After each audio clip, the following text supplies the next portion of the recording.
Welcome to Arsenal Report, your daily source for all things Arsenal FC. From match updates and transfer talk to behind-the-scenes stories, we've got it all.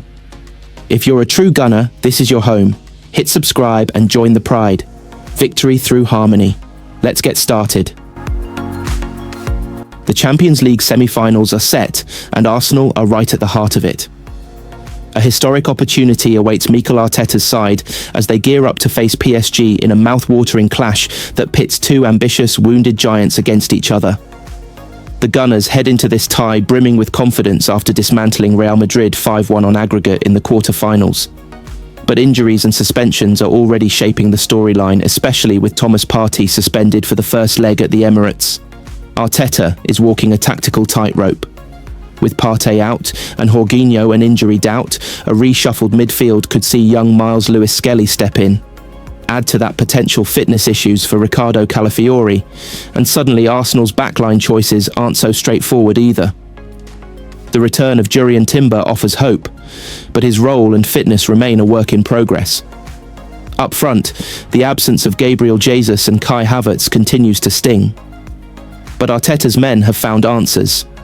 Mikel Merino, acting as a makeshift striker, has brought energy, while Bukayo Saka and Martinelli remain constant threats on the wings.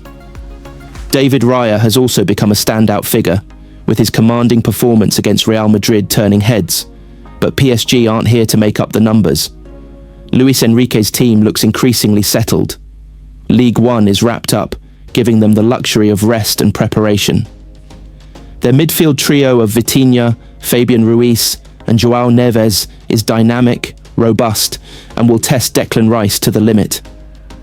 Then there's the terrifying form of Ousmane Dembele, now reborn as a goal machine with 25 strikes this calendar year. Alongside him, the likes of Bradley Barcola, Kvaratskhelia and Desire Doué make this PSG attack one of the most unpredictable and fluid in Europe. Even without Mbappe, they are stacked with firepower. While the present is thrilling, the future is demanding serious planning. The summer of 2026 looms with 7 players potentially leaving on a free if contracts aren't sorted. The good news? Arsenal are working hard behind the scenes. Top priorities: locking down wonder kids, Ethan Nwaneri and Miles Lewis-Skelly. Talks are already underway, and both players are keen to stay. Expect pay rises and long-term deals to reflect their growing importance. Leandro Trossard remains a valuable squad player. An extension is likely, though he's no longer seen as a starter. Takahiro Tomiyasu has struggled with injuries all season. A renewal seems unlikely unless he proves fitness. Alexander Zinchenko has seen minutes vanish due to Lewis-Skelly's emergence. If he wants regular football, a summer exit could be on the cards. Then come the loanies. Albert Sambi Lokonga has impressed at Sevilla, and the Spanish side may make the move permanent. Nuno Tavares continues to suffer injuries, this time breaking down in tears after a setback with Lazio in the Europa League. His Arsenal future looks bleak. Meanwhile, the exits of Partey, Jorginho and Kieran Tierney are almost certain. Add to that the expiry of short-term deals for Raheem Sterling and Neto, and you can see why new sporting director Andrea Berta has his hands full. Before the Champions League drama resumes, it's back to domestic duty against Ipswich Town this weekend. Arsenal are all but guaranteed a top 4 finish, but maintaining momentum is key both for confidence and for commercial success. The Champions League brings not just prestige but financial muscle. That's something Arteta and Berta will want to fully capitalise on this summer. With 3 games between Arsenal and Champions League immortality, fans can dare to dream. But the groundwork off the pitch must match the ambition on it. Can Arsenal survive PSG's pressure and reach their first Champions League final in nearly 2 decades?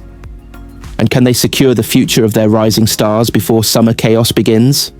Moving forward. Victor Gyökeres insists no one can predict what will happen after hitting another hat-trick with interest in him mounting. The Sporting Lisbon frontman has continued to underline his reputation as one of Europe's premier strikers. His treble saw Sporting secure a 3-1 win over Moreirense on Friday night, keeping themselves narrowly ahead in the title race, and took the Swedes' personal total for the season to 47. It was also Gyökeres' fifth hat-trick in all competitions this season. One of those came against Manchester City in the Champions League with the striker, who was signed from Coventry City when Ruben Amorim was in charge, tipped to join one of Europe's major outfits this summer. Sporting have continued to offload their biggest names for the right fee as they enjoy a hugely successful period, and Gyökeres is likely to pursue pastures new with Arsenal and Manchester United, both linked with his signature. Despite that, the 26-year-old has remained tight-lipped on his future and insisted that no forecast can be made regarding his next move. He said, "No one can predict what will happen. We enjoy the moment." The links with Manchester were inevitable once Amorim made the move to Old Trafford. The Red Devils have continued to struggle in the final third, with none of their options relied upon to consistently score. But Gyökeres' price may prove beyond them. Arsenal, meanwhile, have continued to invest and will again have Champions League revenue. Their failure to sign a striker last summer has come back to bite them, and they're linked with a number of prolific frontmen, Gyökeres among them. After staying put in January, it was reported by The Sun that the Portuguese giants were willing to allow his exit should they receive a fee between £55 million and £70 million as a show of gratitude towards the Swede. Gyökeres was asked about such an agreement, but said, "I can't say anything about that." Gyökeres narrowly broke the 20-goal barrier when he was playing in the Championship with Coventry, and that saw Sporting come knocking just under 2 years ago. He's proved to be a massive hit with the Portuguese club, ready to make a massive profit if they do cash in. Arsenal boss Mikel Arteta has been warned that Thomas Partey will be a huge miss when they take on Paris Saint-Germain in the semi-finals of the Champions League. Partey will be suspended for the first leg at the Emirates later this month. The midfielder picked up his third yellow card in Europe this season as Arsenal knocked holders Real Madrid out of tournament at the Bernabeu on Wednesday, having beaten them 5-1 on aggregate in the quarter-finals. Former Gunners star Theo Walcott has hailed Partey's midfield display during the second leg of that tie and believes Arteta will struggle to find a replacement, as Arsenal do not have many midfield options at their disposal, with Mikel Merino now operating as a makeshift striker.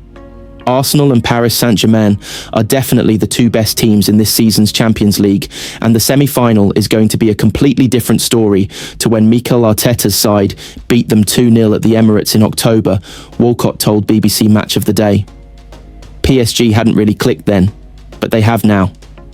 Arsenal will be ready for them, but I think they might miss Thomas Partey, who is suspended after his yellow card tonight. He was so important at the Bernabeu, not just with the way he was getting back into the backline and to help out with the amount of crosses he was dealing with tonight. Partey was also helping Arsenal to slow the ball down and to control the midfield. The PSG game is all going to be about the midfield for me, and Declan Rice is now probably going to play a game with someone who he is less familiar with. Mikel Merino can drop in there, but that might affect the forward line more because of where he has been playing recently. This is what Mikel Arteta will be thinking about now, and he might tinker with a few things against Ipswich and Crystal Palace to try things out before the semi-final. Despite Walcott's concerns, Arteta is feeling confident about his side's chances of success, and he has urged them to carry their momentum into the semi-final clash with PSG. "The feeling that we have is our reality, basically," Arteta said at his post-match press conference. "And in the feeling that I had before the game, when the players were transmitting and how prepared I could feel the team, that we are ready to compete against anybody. Now we have to continue to do that because I think we have some momentum now. It's certainly another massive step. Where we finished last year and the way we're doing it this year, the teams with their eyes on us and the competition, it's incredible. Big credit to Madrid. It was my first time as a coach in that dugout, and today I realised after 3 minutes in this stadium, anything is possible. They are specialists of creating such chaos and belief, and it's very difficult to understand really what's going on in the game and have certain certainty about how we controlled it. I think they showed a lot of maturity. It's been quite different before because it was impossible to be in any round because the club wasn't in the Champions League for 7 years.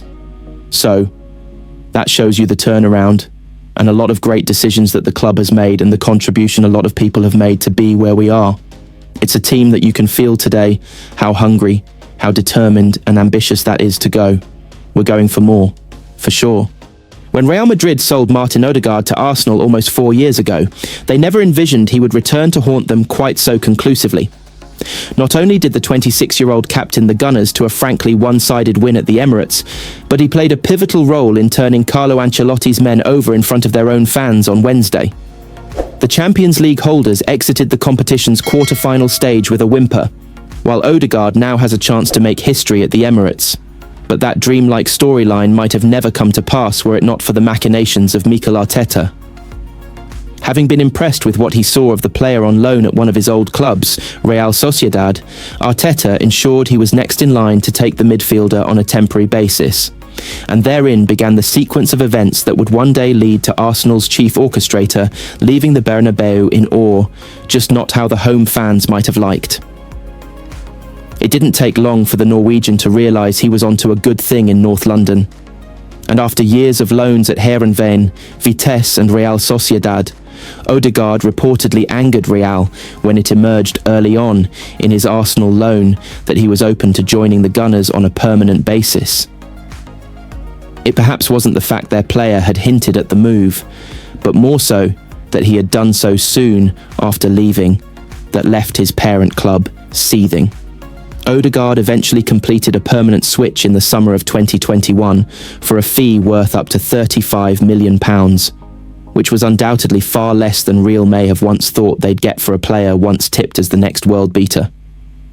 Barcelona Academy graduate Arteta was thoroughly impressed by his new signing soon after he first joined. And the Spanish tactician did his utmost to maximise Arsenal's chances of signing the playmaker on permanent terms as he poured praise on the player soon after his arrival. Well, he's got the potential to be one of the best. I followed him very closely when he was at Real Sociedad, and he was really impressive over there for long periods, said Arteta of Odegaard just weeks after he moved to the Emirates. He had a really successful season over there, and that's one of the reasons why I was so convinced that he's a player for us. He's a player that I really like, and, as you say, still has huge potential to become even better. All positive from my first conversations with him. He's a really focused and humble boy that was really keen to join. He's a really nice guy, the players like him, the staff like him. He's easygoing, a really hard worker, and I've been very impressed with his leadership. He looks a little bit calm, but on the pitch, he's got something about him. It's little wonder Odegaard was keen on extending their working relationship when his boss was so forthcoming with the compliments. And as well as consistent first-team football at a top club, that recognition is one of the main things the player will have sought at a time in his career when he was likely on the lookout for a place he could truly call home. In an ideal world, that location probably would have been Madrid, considering former wonderkid Odegaard chose Real above all other world-class suitors who wanted his signature at the age of 16. But he ended up making just 8 senior appearances for Los Blancos and was never quite trusted enough to get his chance in the club's iconic white. Real's loss proved to be the Gunners' gain, as Odegaard has not just impressed, but surpassed all expectations during his stay in North London. It took barely 1 year for the Norway captain to also be given the armband at club level, which preceded back-to-back Player of the Year awards in 2023 and 2024. The jury may still be out on whether Odegaard meets the world-beater criteria. Most Arsenal fans will tell you he does, but beating Real is no small consolation. And not just once, but twice, devastating Ancelotti's reigning champions home and away, with Odegaard both literally and figuratively at the centre of it all. What Los Blancos would give for a player of his specifications today, with Luka Modric ebbing towards retirement and Jude Bellingham showing signs he is human after all. Not that it will matter much to Arteta, who has succeeded in ensuring Odegaard fulfills his potential and landed a personal triumph over old rivals Real in the process. It is now just Paris Saint-Germain who stand between Arsenal and a place in the Champions League final.